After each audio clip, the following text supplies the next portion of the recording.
Juges, chapitre 21. Les hommes d'Israël avaient juré à Mitzpa, en disant, « Aucun de nous ne donnera sa fille pour femme à un benjamite. » Le peuple vint à Béthel, et il y resta devant Dieu jusqu'au soir. Ils élevèrent la voix, ils versèrent d'abondantes larmes, et ils dirent, « Ô Éternel, Dieu d'Israël, pourquoi est-il arrivé en Israël qu'il manque aujourd'hui une tribu d'Israël ?» Le lendemain, le peuple se leva de bon matin.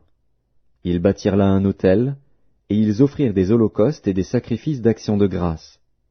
Les enfants d'Israël dirent, « Quel est celui d'entre toutes les tribus d'Israël qui n'est pas monté à l'assemblée devant l'Éternel ? Car on avait fait un serment solennel contre quiconque ne monterait pas vers l'Éternel à Mitzpa, on avait dit, il sera puni de mort. » Les enfants d'Israël éprouvaient du repentir au sujet de Benjamin, leur frère, et ils disaient, « Aujourd'hui une tribu a été retranchée d'Israël. Que ferons-nous pour procurer des femmes à ceux qui ont survécu, puisque nous avons juré par l'Éternel de ne pas leur donner de nos filles pour femmes ?» Ils dirent donc, « Y a-t-il quelqu'un d'entre les tribus d'Israël qui ne soit pas monté vers l'Éternel à Mitzpa ?» Et voici, personne de Jabès en Galaad n'était venu au camp, à l'assemblée. On fit le dénombrement du peuple, et il n'y avait là aucun des habitants de Jabès en Galaad. Alors l'assemblée envoya contre eux 12 000 soldats, en leur donnant cet ordre, « Allez, et frappez du tranchant de l'épée les habitants de Jabès en Galaad, avec les femmes et les enfants. Voici ce que vous ferez. Vous dévouerez par interdit tout mâle et toute femme qui a connu la couche d'un homme. » Ils trouvèrent parmi les habitants de Jabès en Galaad 400 jeunes filles vierges qui n'avaient point connu d'homme en couchant avec lui, et ils les amenèrent dans le camp à Silo, qui est au pays de Canaan.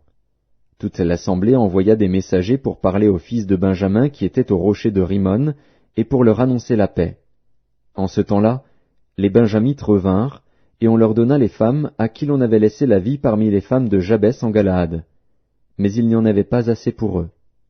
Le peuple éprouvait du repentir au sujet de Benjamin, car l'Éternel avait fait une brèche dans les tribus d'Israël. Les anciens de l'assemblée dirent, « Que ferons-nous pour procurer des femmes à ceux qui restent, puisque les femmes de Benjamin ont été détruites ?» Et ils dirent, « Que les réchappés de Benjamin conservent leur héritage, afin qu'une tribu ne soit pas effacée d'Israël.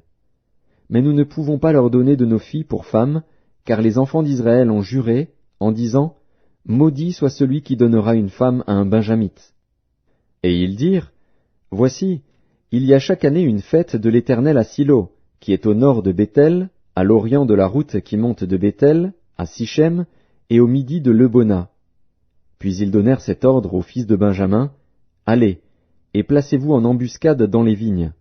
Vous regarderez, et voici, lorsque les filles de Silo sortiront pour danser, vous sortirez des vignes, vous enlèverez chacun une des filles de Silo pour en faire votre femme, et vous vous en irez dans le pays de Benjamin.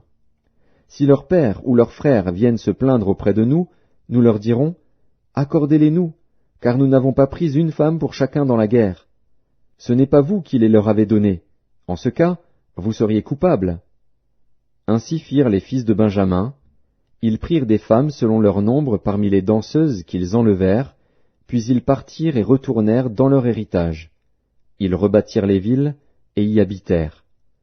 Et dans le même temps les enfants d'Israël s'en allèrent de là, chacun dans sa tribu et dans sa famille, ils retournèrent chacun dans son héritage.